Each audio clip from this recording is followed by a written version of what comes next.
Welcome to another Quarantine Kitchen. My name is Cory Evans, and I'm Jaron Rosien. And today we're making a Thai basil stir fry with chicken thighs. And who should we thank? Oh, it's already that part. We'd like to do a thank you to Main Street and sponsors of Fareway, Thrivent Financial, and Wheel Vineyards. As Cory mentioned, we're doing, and I'll talk a little slower, I realize, this Thai basil stir fry. This is a favorite from a restaurant I used to go to in Chicago called Jit Lada.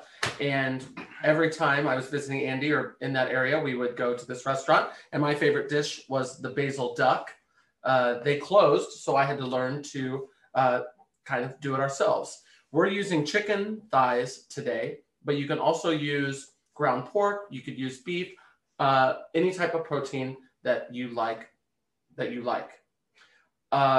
One quick thing on the ingredients, we're missing one thing where we do all of the prep of the vegetables, but if you're following along, we'll get that, no problem. A quick overview would be, we're gonna do the rice in a moment and get that going. Then we're gonna do our vegetable prep and our chicken prep, and then we'll start cooking. With stir fry, I think most of you might be aware, if you're on this cooking program, you cook and you enjoy cooking, stir fry is a free-for-all. You can do whatever you want. You can use whatever's in the fridge. You can really not mess it up. We're gonna do some methods with the chopping, but you can also do whatever method that you prefer or like best. And the one thing that's unique about this stir fry would be the sauce and the basil. So while stir fry is pretty general, what makes this special is the basil and the sauce. Cory, we're gonna do rice first. Why don't you step up, and if you have a rice cooker, you're welcome to use the rice cooker. We'll also do stovetop. We're gonna do both because we wanna use the small burner on the stove. So that is here. And then here's our rice cooker. I guess I'll just describe it real quick. If you're unfamiliar, this is so easy because it's a nice cheap. There's a spring on the bottom. You can see it in the middle, and that's weighted. And when there's water in the container, it's cooking. And when it's light, it lifts up and it goes to warm instead of cook. And it's pretty foolproof and a very handy thing to have in the kitchen. However, you don't have to have one. We can do both. Cory? All right. So with this rice, this is a pretty simple rice. Do you want me to zoom in on the rice bag? No. Okay. So we've been doing two different ways. The basic way to start is put your rice in the pan first. And so with a rice cooker, you can just do this. So it's going to be 2 to 1.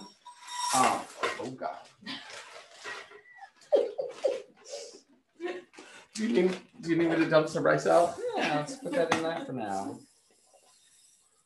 Okay. All right. Try this again. Take 2. All right. So. All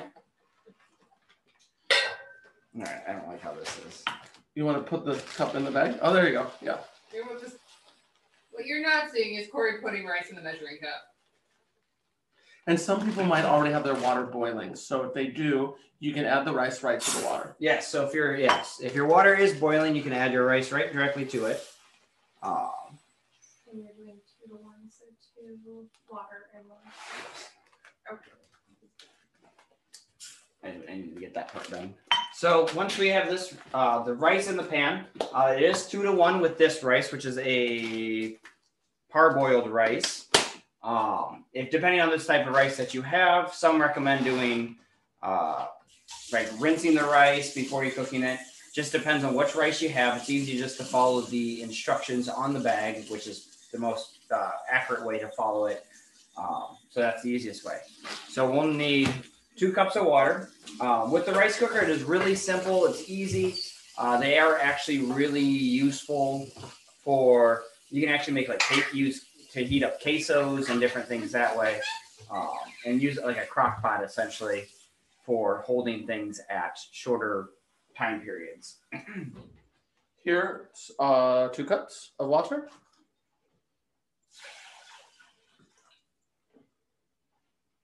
You Make sure you do the back burner. And you want 1 cup of water, 2 cups of water? 2. Okay. And so with the water, we're going to add some salt and probably the equivalent to about a teaspoon of salt. That's a nice thing with rice. You can always add more, but you can't take it away. So with the rice cooker, all you have to do is plug it in, push the little button down, and it's done. And it cooks for the right amount of time. Since we're on the topic, and this seems like a simple topic, cooking rice, but I happened to be watching a funny video while I got ready this morning, and it was answering questions about the rice to water ratio and how there's you double your rice. Do you always double the water ratio, and how the rice cooker works? And then these cooks were joking about tattooing on their fingers and their arms all the ratios. There's something called the finger method where I wouldn't recommend it right now with your hot pot. Sticking your finger in and the rice comes to here and the water needs to come to there. And ultimately, it's as simple as the rice is done when the water's evaporated. And you want to not burn the heck out of the bottom of the pan before the rice water is evaporated. But we're going to bring it to a boil, cover it, and turn it way down. And when the water is gone, the rice is done. So, shall we move on? Well, one little trick, when the water does come to a boil, give your rice a stir. You don't want to move rice around while it's cooking too much because it will turn to mush. But right when it comes to a boil, you want to stir it because the starches will settle and kind of make it a clumpy mess if you don't stir it before. So once it comes to a boil, or while it's kind of warming up, don't be afraid to give it a stir. But right before when you shut the temperature off, then just let it sit. So Chef Cory, I was always taught you boil the water first, then you add the rice and stir it, get it back to a boil, and then lower it to a simmer. Is that incorrect? It's both ways work. So it's kind of the easy way that I would say. I mean, it's hard to screw up rice. Right. Or it's both. Yeah, perfect. Actually, I want that spoon. I think either way works because the principle being when the water is evaporated, we are good to go. We're gonna have to grab the lid. So if everyone's done with the rice, we're gonna move into our prep. Well, that's done. How's your rice started? Take the lid. It's down there on the bottom right. Typically with stir fry, you'll spend the same amount or more time prepping as you will doing the cooking. We're gonna, I think I have them right here. I always like to line my stuff up. So we're gonna do our pepper, our onion, our jalapeno, our ginger, and then our garlic. I'm gonna start with the pepper. For this recipe, I want to do strips of the onion and the pepper. However, if you received your produce in a way that doesn't work, basically just chopping it or dicing it or however is fine. But I'm going to do the top of the red pepper off like this. And then I like to cut the bottom of the red pepper. Oh, sorry. And then I'm going to cut the pepper down the side and peel out the inside. Some of you might have received a half a pepper that was like basically just a half a pepper. So in that case, just scoop out the inside. But in this case, I'm going to just work around the outside and say bye-bye to this. Oh, that's a little, I want some of that. Bye-bye to this. And I'm going to save my peel of pepper.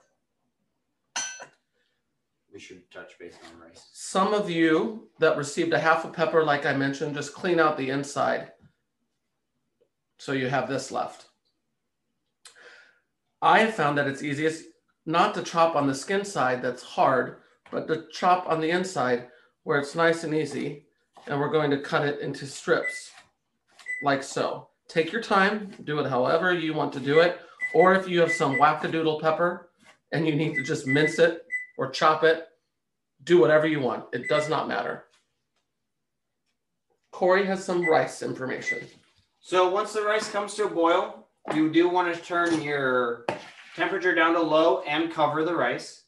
You can set a timer for about 15 minutes. The rice will sit a little bit and hold very well. Should I just leave it? Yeah. Yeah. Okay. So we're gonna set the timer for 15 minutes, put a lid on it, and don't look at it for 15 minutes. So you don't want people lifting the lid once it's low, low, low. So once all the rice is absorbed, or all the water is absorbed in the rice, then we'll touch base with that. So. Okay. Continuing with the pepper, and if you're at home, like I said, work at your own pace. If you want to work ahead or work differently, it does not upset me as we do our prep. Again, red pepper, onion, jalapeno, and then we'll do the garlic and the ginger.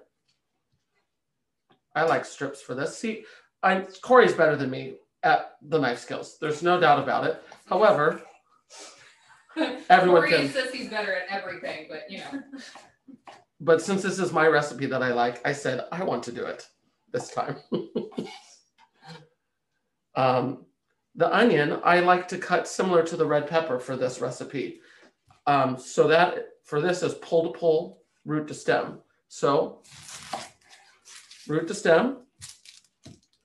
And I'm gonna, on this one, a lot of times you keep this root end, you know, and you cut off the one end and then you peel it back and do this thing where you cut and then cut in order to mince. This one is actually, it's one of my favorite ways to cut an onion because it's a little bit easier even when you just cut off both sides and peel your outer layer off. There's a little green in this onion, so I'm going to pull that out in a second. And I will slow down. It's excited. I do get excited. Favorite recipe. So we'll take a moment, but this is what I'm looking for in an onion, depending on where you're at home. Just a half an onion with both ends cut off.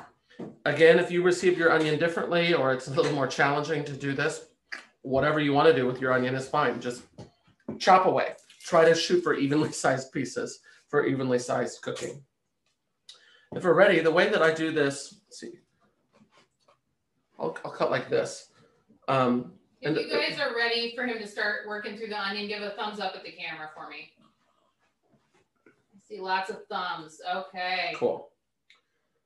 So this is nice because you have a nice flat surface. It's easy to cut. I'm not trying to do that thing where you go this way and this way and this way. In this case, I'm just going to go. You're in front of the camera. Okay, so I want to go like this. Yeah. Basically, just as the half moon, just chop evenly using my finger as a guide all the way. And what's great is when I get to the spot where I don't want to do anymore, all you do right here is just flip it over. And now I've got the flat side to do the rest.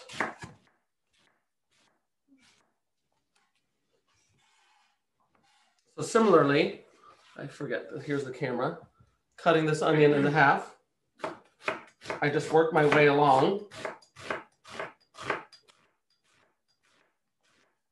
And then when I reach the point that's appropriate, I just flip it over and then you can finish your onion. If you messed one up, you can always give it another extra little chop. Cory, will you break these all up and combine them with my red onions? Red peppers. Red peppers. I do like to break them apart a little bit as I throw them into the bowl with the red peppers. That way, when I throw them into the stir fry, I don't have to do as much work breaking them up when I do that. Thank you, sir. I won't cut you. I'll move that over here and have a sip of beverage.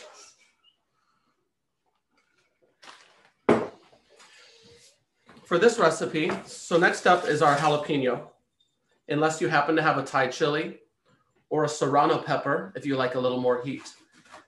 The Thai chilies make this really dang good, but they are kind of hard to find. And if you keep your eye out at a farmer's market, sometimes you'll find a plant, or depending on your grocery stores, you might have one available.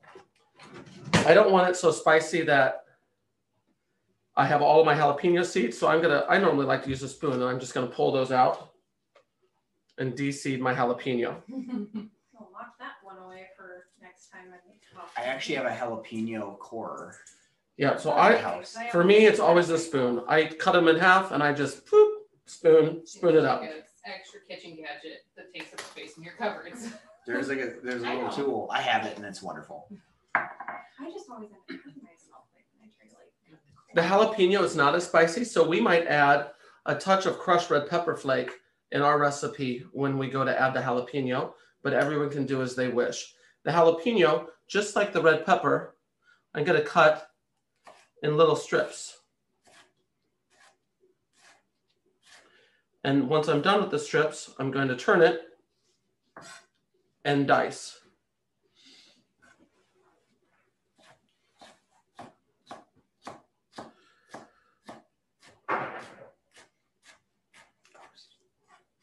Into nice little, is that acceptable, Cory? Do you approve? It's okay. It's okay.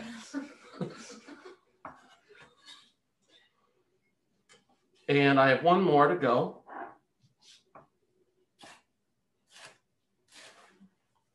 And I might turn it over to Cory when we get to the ginger and the garlic. They can be a pain. But here we go.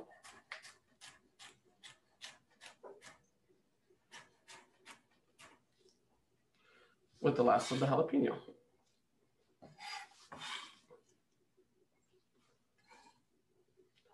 So right now for mise en place, I have the red pepper and the onion and the jalapeno, which I'm going to set aside. And we're going to move into the ginger and the garlic. The garlic, one easy way to get it out is obviously just press and remove. These are some small cloves. I forget what the recipe calls for, probably 4 or 2 to 3, 4 to 5. There's different ways to do this as well. Once upon a time, someone gave me a roller that you can use to roll the peels off of garlic, like so. Cory gave me the roller. I think he bought a 3-pack. Came from China. You can also smash your garlic clove, and that makes it a little easier to take the peel off. Keep your fingers out of the way. Yeah, don't screw that up. Here's our other little shameless plug for something we don't get money for. But when you use onion and garlic, if you use the back of a large spoon or one of these rub away things and just rub your finger wherever the garlic touched, there's a chemical science thing that happens there and the smell goes away. So if you don't like the stinkier garlic fingers, which I don't, because then I go to bed and then like my hand's next to my face and then I wake up in the middle of the night and I'm alarmed. I use the back of a spoon or the rub away thing to make garlic and onion smells go away. Underwater, yeah.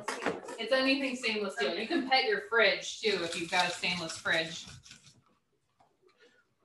If you have a garlic press, this would be a perfect time to use it. You can also mince the garlic, and that's about it. You could use a microplane as well. Cory, would you garlic press these garlic cloves as I finish?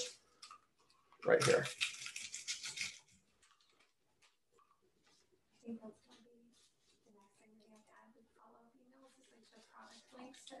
Yeah, we're not just. We're not quite influencers yet. We're a nice, intimate, small group. So product links don't quite work. Oh, by the way, if you have questions, please feel free. You can unmute yourself. We have a small enough group. If you'd like to unmute and throw out a question, feel free. If you'd like to send it in the chat, we have Maddie Widmer with Thrivent, who is one of our sponsors. She's monitoring the chat, and you could put a question in the chat or a comment or something you like. We really can make this a little bit more interactive with the number of people that we have. So feel free to do that. How much ginger are we adding? So about a 1-inch piece, I think would be fine. And here's the ginger that we have. And ginger, I have not found it to be super expensive. So sometimes I waste. Sometimes I use a larger chunk of ginger so it's easier to work with and end up throwing a little bit of it away. But for 2 people, I would use about a 1-inch piece. For 4 people or more, I would use about a 2-inch piece. So do you think it would be like a couple tablespoons? Yeah, sure. For 2 people, a tablespoon would be perfect. Yeah. I'm cheating and I'm using this squeezed bottle of ginger. Have you seen that? That works too. We are going to use fresh.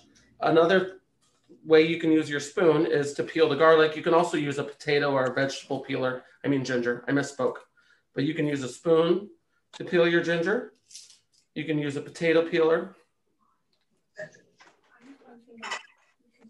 Use a potato peeler next time. Yeah, potato peelers work well.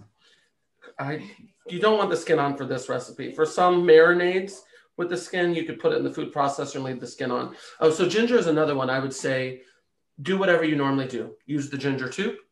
Use a food chopper. You could use a microplane. You could use, I have this thing I got from like Japan. It was not expensive, but it's like this. And you can see the little edge pieces. They are super, super sharp. And you basically just rub the heck out of the ginger on this and it gets the juice out and it works well. How should we do our ginger? Microplane, scrapey thingy. My ways are typically a microplane or the scraper. And I'm gonna go microplane. Or do we want to dice it so that the...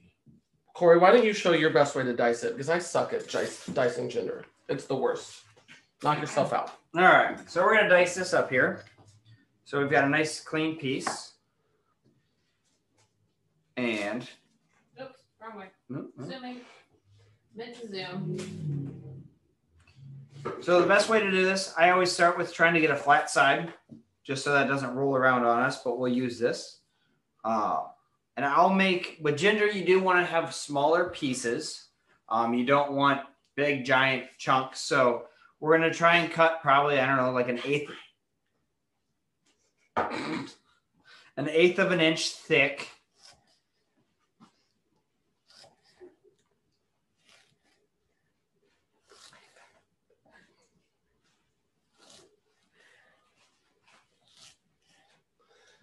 You're doing such a good job, Cory.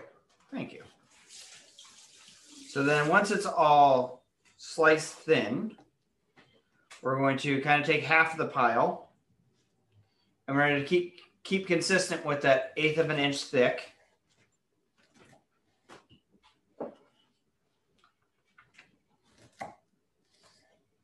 And I've always found that when slicing things a little bit thinner, as you're slicing, kind of slip the other finger around to kind of hold it in place. And so from this point, we're going to kind of keep still with that eighth of an inch and just kind of just rock the knife.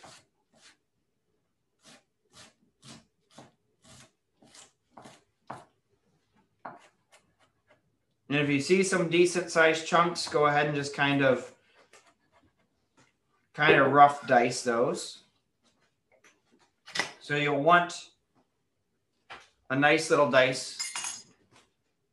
No, if that camera. No, that's close enough. I can get closer. No, that's fine. And so we're going to run this through again. So 1/8 inch.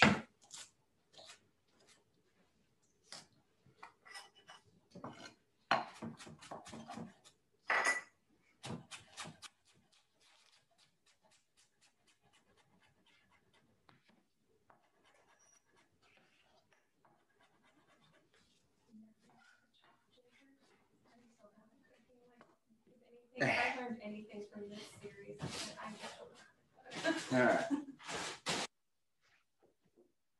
Are you good with that? So that's, and then just place the ginger in the bowl. A microplane is a great thing to invest in. I use that 90% of the times. I use ginger, garlic, things that way. It's just so much easier and it just chops it up and you don't have to sit and chop it all the day. So Thank you for your help with the ginger, Cory. That is making my life easy. Would you, let's see. So we have our mise en place up to this point.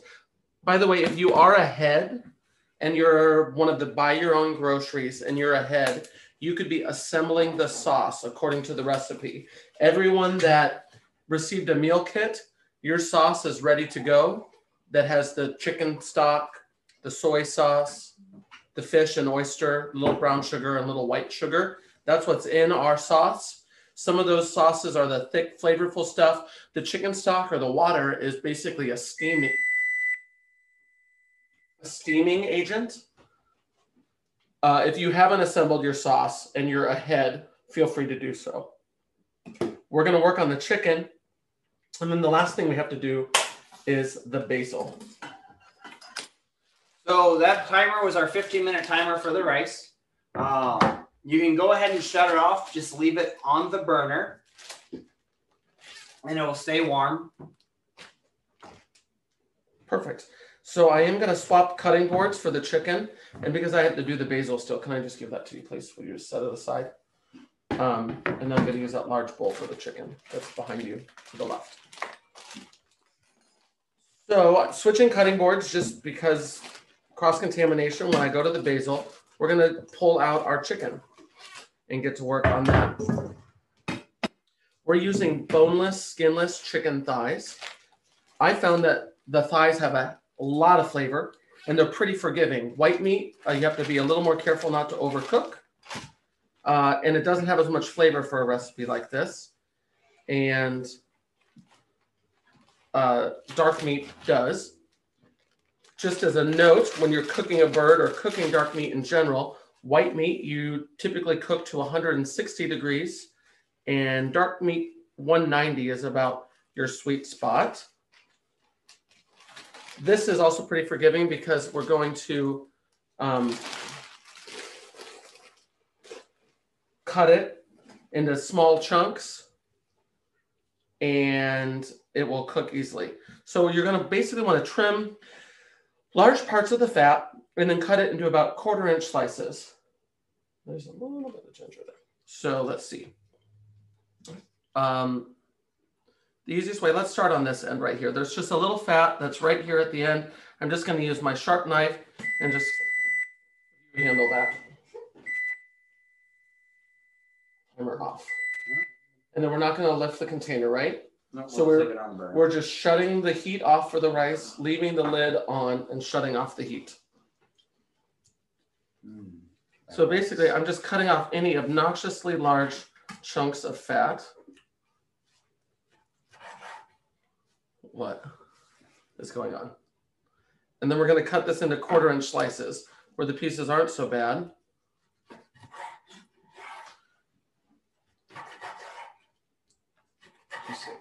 How would 1/4 inch or 1/2 inch?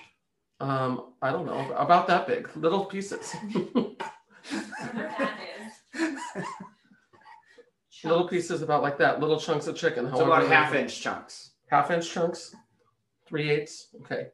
So that's kind of what I'm going for. A little fat is nice because it's flavor, but those large strips of fat you want to cut off.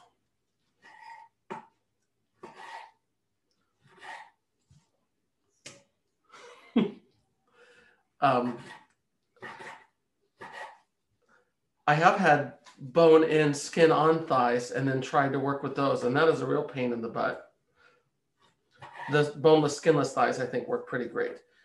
What would you have me do differently, Cory? Do you think there's anything I'm doing completely wrong? I just cut them into strips like that, just like I did with the pepper, and then I turn those strips around to cut them into chunks. Nope, you're doing fine. Thank you. Patting this dry in a minute or two will be an important part of the process. When I talked about stir fry earlier being, whatever you want, that is true, but one universal thing would be your food being dry because otherwise it will steam instead of brown when you throw it in your oil. I want that little bit of fat off, but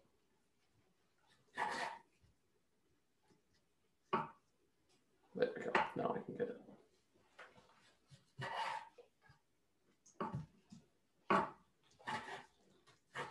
Who is the furthest traveled today of all of the people joining us? Sarah, is it an aunt from Florida? No, I don't think she's on today. She's supposed to be.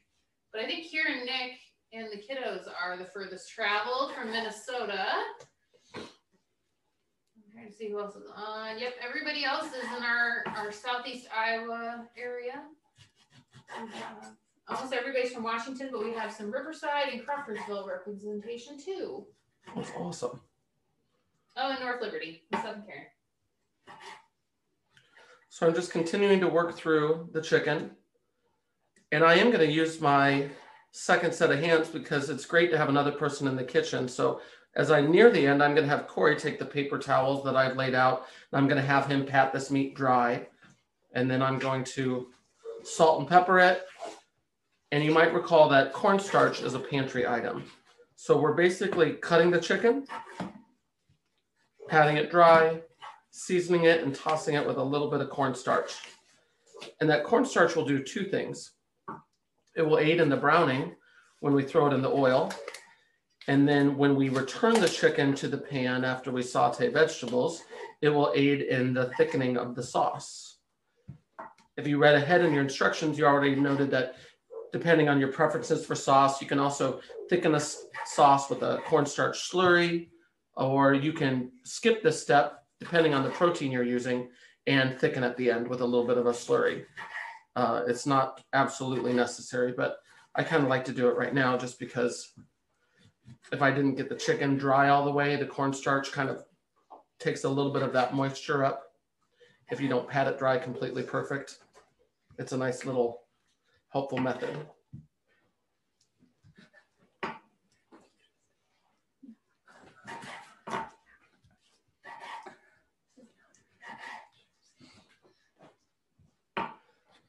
We have a house that's slowly getting more vaccinated, which is kind of nice because then instead of just having two people here, we have a few more people in the audience behind the camera making their jokes, but we feel like we're doing so safely at the moment.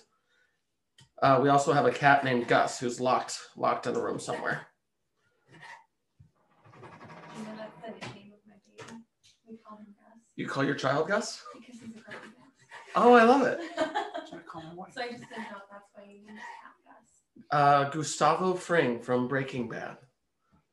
So we call Gary Gustavo sometimes as well. Yeah, it's kind of fun. Gus, Gustavo. Yeah, you know. So we are just about done with the chicken part. How yummy. Cory, would you assist? Actually, I'm going to take this glove off. In patting dry. Here's our chicken. I just threw it in a bowl. And we're going to use this plate after we cook the chicken. So, yes. We're just going to pat it dry with a couple paper towels, kind of tossing it around and moving it. Would you do that? That way I can salt and pepper it. I would not use a lot of salt because there's salt in the soy sauce and the oyster sauce and the other pieces and the chicken stock, etc. So you don't need to salt a lot, but a little bit would be good. It's pretty dry to begin with. Do a little flip. Please. Do you feel there's any need to tenderize the chicken thighs before you? No, I don't. And by cutting them like this, that also helps because they're all in small bite-sized little bits. And I'm not even going to tempt the chicken because I know by the time I sear it, brown it, pull it out, do the vegetables, and throw it back in the pan, it's going to have cooked fully through. Oh, could you repeat the question? The question that Maddie asked was any need to tenderize the chicken thighs, and no. So a little bit of salt, a little bit of pepper. I will have you do that. And then I'm going to use the same spoon that I used for the other stuff and just do a little cornstarch over the top. Would you give me a little toss again, Cory? Good shot, Cory. Actually, not as much salt, a little bit of pepper, and a tiny bit more cornstarch. And you just want enough cornstarch just to coat it? Just to lightly coat it. Okay. And again, it kind of aids in all the things I mentioned. It'll help thicken the sauce. It'll help pull out any moisture on the outside to help the chicken brown. We are almost ready to cook. We're just going to do the basil next. I'm going to get rid of this. Pardon me 1 second.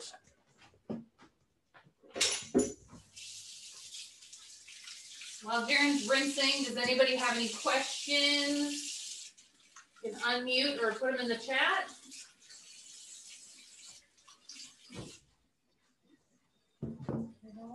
I don't think so. I saved one of my favorite things for last, which is, would you take that away? Which is the basil. And now we've got all of our stuff ready, nearly. And as I kind of mentioned before, stir fry, we're going to spend about as much time or more time with the prep than we are with the cooking. Basil is last. You're going to want to take out your basil and pull out the basil leaves and kind of line them up from largest leaf, from the large leaves to the small leaves. I'm just going to throw them all right there. Would you grab me another little container? We're going to do a basil chiffonade, which I believe is like French-ish for like chiffon or a ribbon cut. And this is a real popular way to use basil in a lot of recipes. If this doesn't work well for you or you have trouble, you can also do basil with a rough chop. But we're going to do this chiffonade. Again, I'm starting with the bigger leaves, and I'm stacking them. I guess I'll show it for the camera. The stem side, just one on top of the other. Am I showing that okay? Your hand's kind of in the way with this way. So I'm just stacking the leaves from the stem side up one on top of the other. You don't have to do all of them at the same time. I'm going to do this in 2 batches. So that'll be enough for now. So there's my stack of leaves. Now I'm going to turn them, and you're going to roll them as tightly as possible. I mean, don't stress yourself out, but basically starting at the stem end, you're going to start, you're just going to roll like so. So you're rolling a little, just a little roll of basil. And now I'm going to start at the end. Of course, this is, I don't know how to face the other direction, but basically cut it as finely as you can, as comfortable as you're doing with, of course, keeping your fingers in the appropriate way. So this is a chiffonade, just a little ribbon cut of basil. When I get to the end, I slow down just a little bit so I don't chop off the tip of my index finger. And you can see there, they are like tightly little rolls now, but then when you pull them out, they're just little ribbons of basil. And this is what makes the dish. It is fantastic. You can also roughly chop, like I mentioned. I'm going to do the last little bit. These are my smaller leaves. I'm going to stack them. Once again, root on root, or stem on stem rather. That one's a little bigger. Put that bigger one on the bottom. There's that one. That one's a little bigger. I'll do this one more time with all those tiny little leaves. Little roll up, little toss.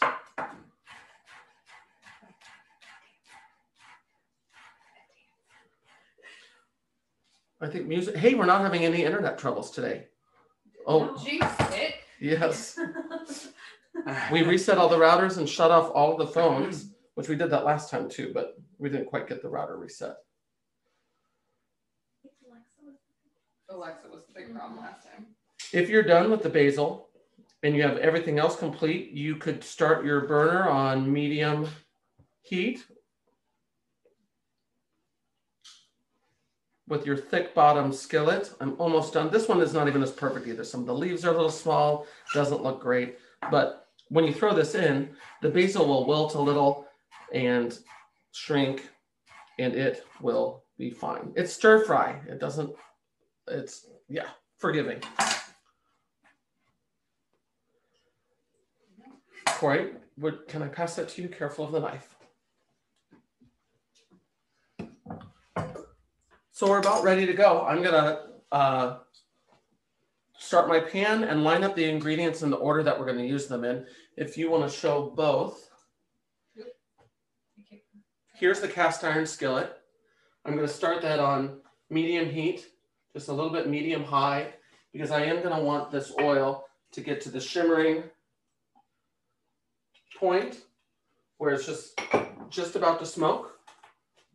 We have a moment there. If you'll switch to here, I'm going to put this in order. So Cory, would you hand me that plate? First off, I'm going to have the chicken. We're going to brown the chicken in batches if necessary. And then pull it from the pan. I'm just going to set it on a plate.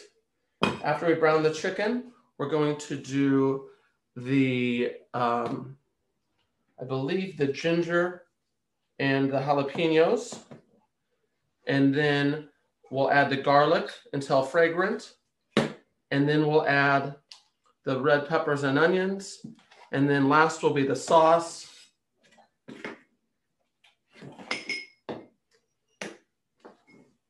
And the basil. I often do this with my recipes so I can just relax. And you can see from your side, chicken, plate, jalapeno, ginger, and I'm going to do a little bit of crushed red pepper flake to add the heat.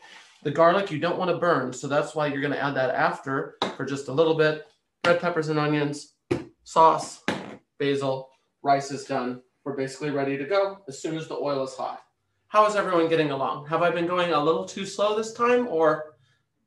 I'm seeing thumbs up. Thumbs up, thumbs up, thumbs up. Cool. All right. Yeah, no chance, right? Word. Awesome. Well, then we just need to wait a moment on our end for our oil to get hot on the stove. Do you have a preferred oil that you use to cook with? Vegetable oil is not a lot of flavor. I like olive oil for different recipes, or olive oil with a little bit of butter to, like, if I don't want to use butter, like increase the smoke point. So I do a lot with olive oil and a little bit of butter, but then I do quite a bit with vegetable oil. And I thought that was inexpensive and not cool, but it's like, it's perfect. It's just a low flavor, neutral oil. Any neutral oil like canola, vegetable, avocado oil has a little higher of a burn point. So I do stir fry at home a lot with a little bit of vegetable oil and sesame oil. Sesame is great. I like the mix because it has a high smoke point. Perfect. It's got good flavor. I just about a year ago got onto the sesame oil in my stir fry, and I agree. I think it You can has add a good lot. flavor too. So we have a lot of flavor going on in our sauce, so I hesitate to add sesame oil now. Okay. But then at the end, you could garnish with a little bit of green onion, a little bit of sesame oil, a little bit of soy sauce. And I would agree, sesame oil is fantastic. It goes a long way. So with this recipe, quite a bit of is already going on in the sauce, so I wouldn't start off with that. Okay. Are you ready? It's not quite there. But I will be curious, either now or later, what people find the easiest of our prep or the most difficult, or maybe everyone is amazing. And I'm the slow one with my chopping. But hard to say. We're still waiting on our end. Our oil is not quite hot. Maybe I should have started it a moment sooner, but I'm not going to rush it because I want good browning on the chicken. All right, if their oil is hot, shimmering, and smoking, Add it. add the chicken. Add the chicken, add it all, or add it in batches. Brown it on all the sides. And then when it's done browning, pull it if your oil is ready. And if you have a gas range, using a wok for this would actually be a very easy thing to use because you'll have consistent heat coming up around the outside. And that makes stir fry really nice. It heats the pans evenly. You don't need a cast iron pan kind of flat across the surface. So it's kind of a nice little add-on if you have a gas range. I've tried a wok on this and I have one, but then I watched these test things too. And really the amount of contact with the stove was not enough to make it hot. The wok took me twice as long because I didn't have enough contact and heat, and there was only the small bottom, and then the sides were cold, and it did not work well.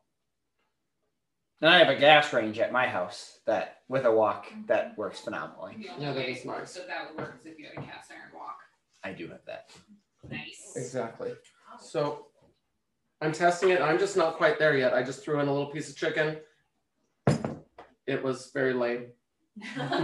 It did not get excited. So I'm not quite ready on my end. But as soon as we are ready, everything will happen very fast. I don't know what's happening for other screens, but once you start going quick.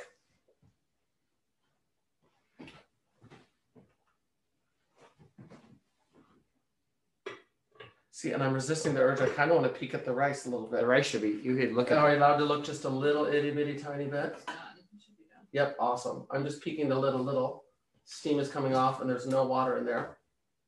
And you made some in the rice cooker, didn't you, Cory? Yes, and the rice cooker is done. The rice cooker, okay. The nice thing with the rice cooker, it pretty much gets the water to a boil and shuts down when it needs to. To see our magic. Yeah. These are nice little units. I wish I had one at my home. These actually, if you ever make sushi, a rice cooker is the best thing to ever make sushi with, like sushi rice. It does it perfectly.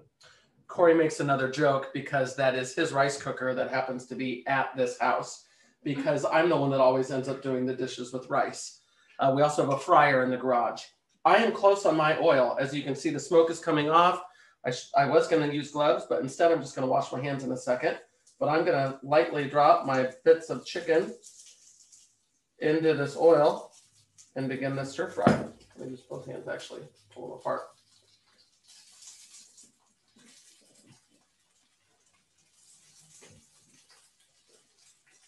The part about the cornstarch is it makes it sticky, but that also makes for the browning and the thickening, which is great. I'm probably going to wash my hands and have you move this around in a second, Cory. Okay. Oh, I think I found a piece of fat that I threw in the wrong bowl. It looks like I can do this all at once. Crowding the pan is a thing that I have to really work on not doing. Because if you crowd it too much, it makes your stir fry or other things steam instead of brown. And I'm really close on the amount that we have, but by sliding it a little bit, I'm going to be just fine. I used avocado oil. So there's that. I'm going to rinse my hands. We're going to let that brown a little bit, and then we'll flip it and pull it.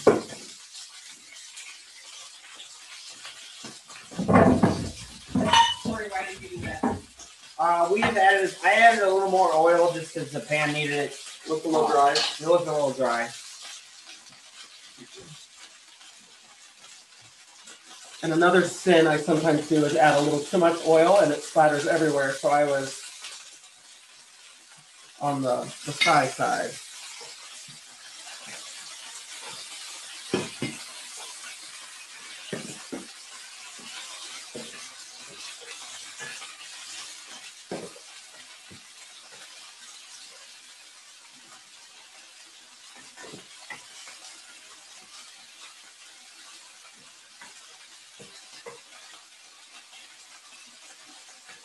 You might think about what you're going to remove the chicken with after it's browned, because these are all small chunks. I happen to have one of these guys that works pretty well for this. You could also use, it's not as perfect, but I have a fish spatula that also works pretty well.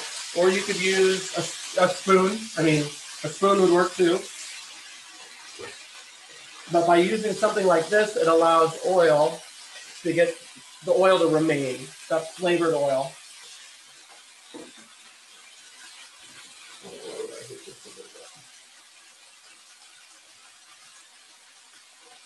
The goal is to cook the chicken most of the way, probably almost all of the way, but you don't have to cook it quite all of the way. So you don't want any pink. You want all brown, cooked all around the outside of the chicken before removing it from the pan. It doesn't quite have to hit 190 because we're going to add it to the pan and let it finish with the sauce, but you do want it fully browned on all sides.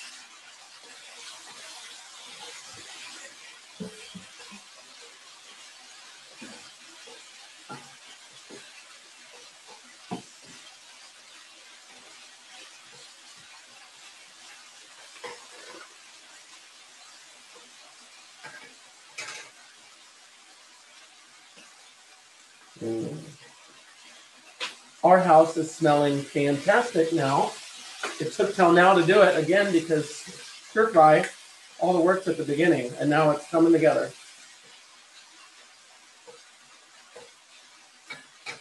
Oh, I am getting excited.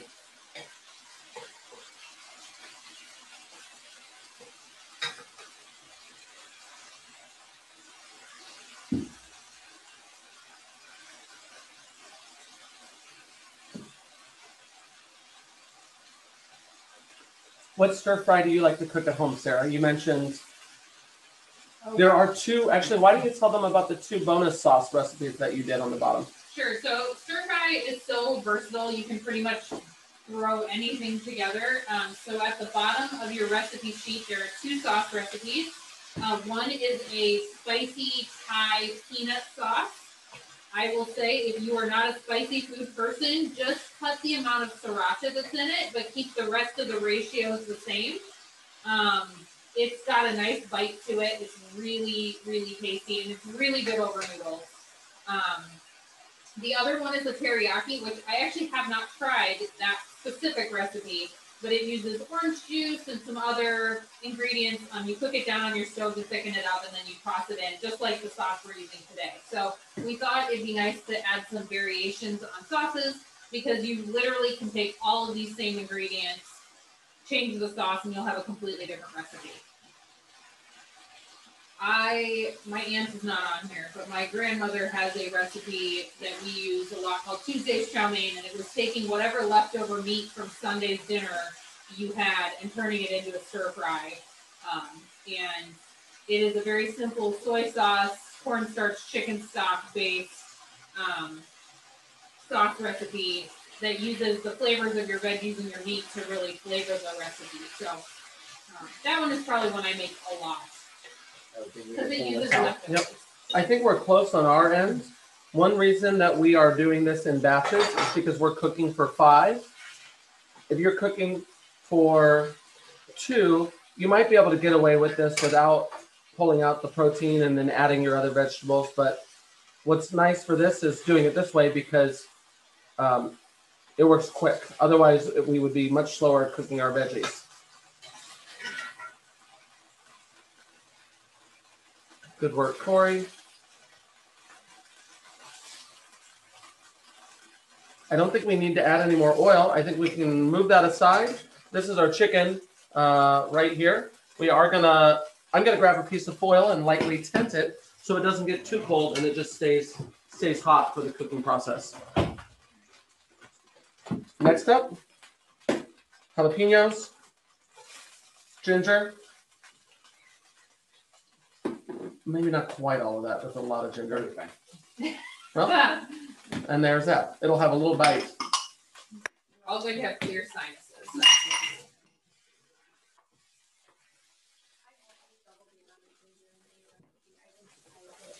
The point of doing this part a little bit first is to make your oil fragrant and flavored and seasoned before adding our onions and peppers.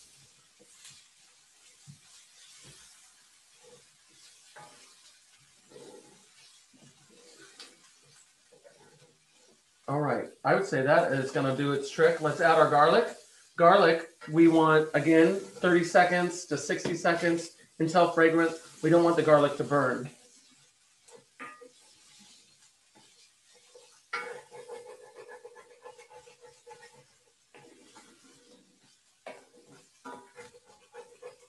What Cory's doing is really scraping up the bottom bits of the pan.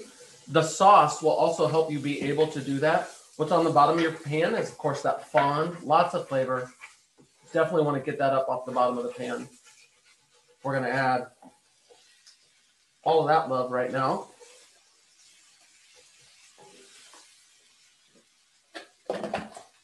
Oh, I smell that garlic.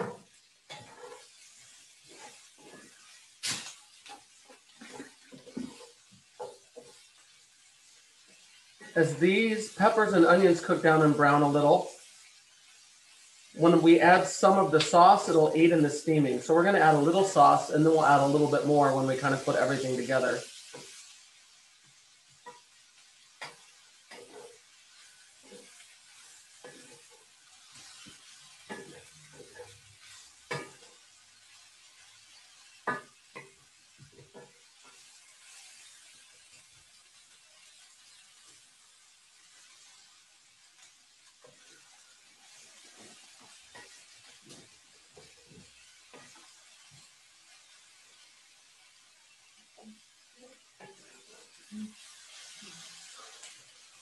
I love that I can see a couple winners that are already starting to eat. Karen, Seth, calling you out. I just came over to the screen.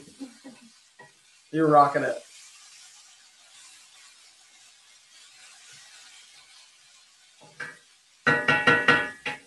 we're close here. They're starting to soften a little, and we'll give that another moment before we add our sauce.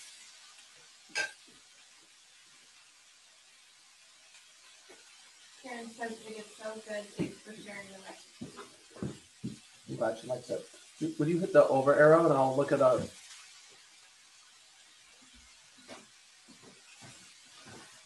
Awesome. Hi, Carolee. How are you? Look, you are muted, but I wanted to say hello. I appreciate you joining us.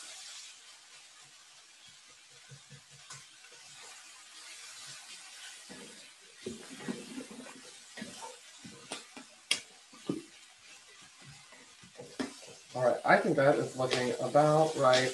Add a little bit of sauce. You can hear that steam. That's the chicken stock and the other more watery ingredients that start to steam our vegetables a little bit and let the red peppers and onions finish cooking. Did you add about half the sauce? Probably a third of it is what I added just now, just to let the stuff on the bottom of the pan come off, just to stop that so it didn't burn because it was starting to get hot and soften. And now this steaming will allow for those veggies to finish cooking a little bit. I think let's add the chicken because we are almost there. We just let it thicken and finish cooking. I'm going to add more sauce. I don't want to quite add, well, whatever, it'll be fine.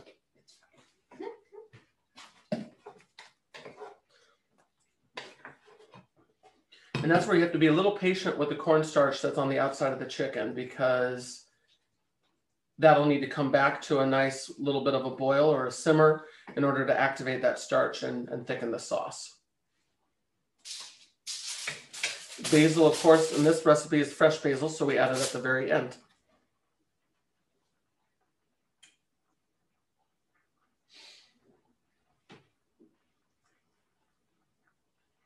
What else should we talk about? What wine did you bring from Wooden Wheel tonight? What wine went with people's food tonight, Cory? We had quite a bit of Full Bore was some good ones, Sweet Ride and Bobber. So our Bobber is a barrel-aged Brianna wine. Our Full Bore is a master's blend of our estate-grown grapes. And Sweet Ride is a bourbon barrel-aged sweet red that we do. And I brought Mountain Man this evening, which is a Petite Pearl barrel-aged Petite Pearl wine. So, and it's a one nice, of the drier varieties. Yeah, and it turned out for a dry wine for Iowa wines, it's turned out very well.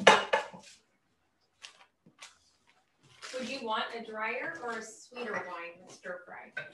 I mean, I know we've always said that, you know, drink the wine that you like. I know that's always been said. But what would you recommend overall? Depends on what's, like if you had like a Thai peanuts one, personally our Brother V would work very well, which is more of like a Concord grape wine, which is a little bit sweet. And have that like peanut butter jelly kind of pairing kind of thing.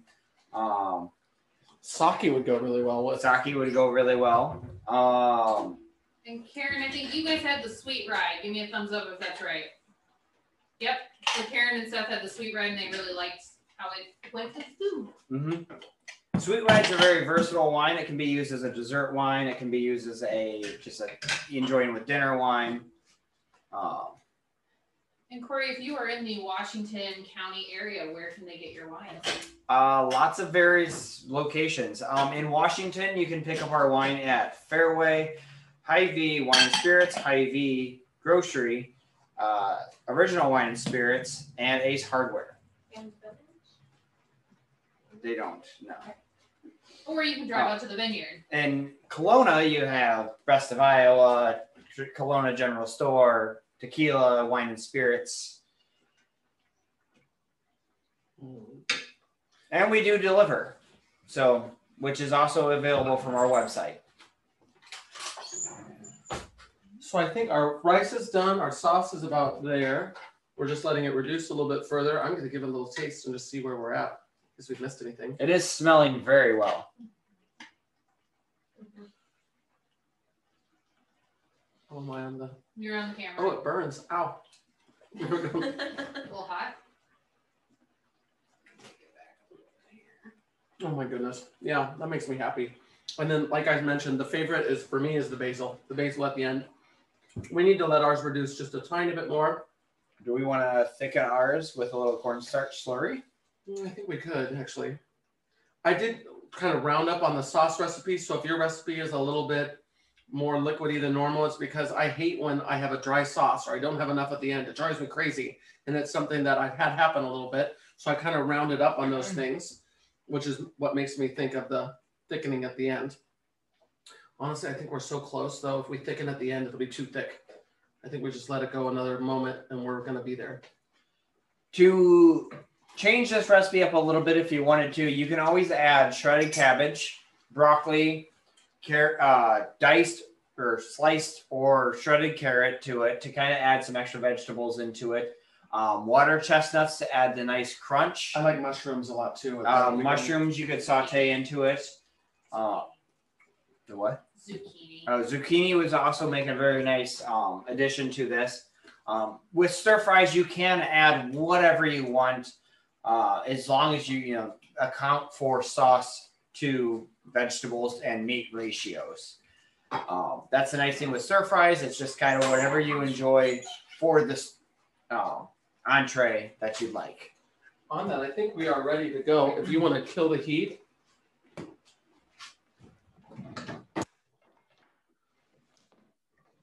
We'll bring our rices over. We have two different ones. You want this on that? Yeah, sure. Why don't you put that on that? We've got this. We're going to toss in our basil. Wherever you want to put it is fine. We stir in our basil a little bit. Mm-hmm. We did send some chopsticks with the meal kits. If you are feeling like it, enjoy this food with a pair of chopsticks. Should we show them how to hold a chopstick? Nah, I think everyone can. There's the directions on the back of the chopsticks. And we won't be able to hold it right and show it with the camera. But we've thrown in the basil, which gives it that nice little fresh, little bite, little spice. We've got two different types of rice that we've made here. One in our pan, looking good. Not a solid brown thing on the bottom where we burnt it. Same for our rice cooker rice. We're going to eat ours in a bowl. If you have green onions or a little soy sauce, you could garnish with green onions and put a little soy sauce on top. Take a picture of your food and send it to Sarah or send it to the Main Street program. Thanks again to Thrivent for their sponsorship, Fairway, Main Street, Wooden Wheel. I'm Jaron Rosien with JP's 207. Thanks for joining us. You guys are the ones that make this fun. We'll continue to learn as we do this. I'll wave to everyone. I'll give another moment for anything in the chat. But yeah, we're going to take a picture of our food and throw it out there. Do the same. Nick and Kier, hi to you and hi to the kids. Our farthest travel group in Minnesota. Hi, it was so fun, guys. I just said it was fun. Super. Anything else that you'd like to add, Sarah? Nope. We will send the recording out and I will update the recipe card to include the prep of said vegetables since I cut that out because Jaron got real wordy and I didn't read very well. So we'll give you the updated recipe and you'll get the recording for tonight's class in your email tomorrow. How was lighting? How was the lighting? Cory did lighting. Cory did our lighting. We changed it up and I think it's better personally. Lighting and sound were perfect tonight. Good. Excellent. Well, thank you, everyone. And thank you for your grace. Thanks, guys. As we learn together. Bye-bye.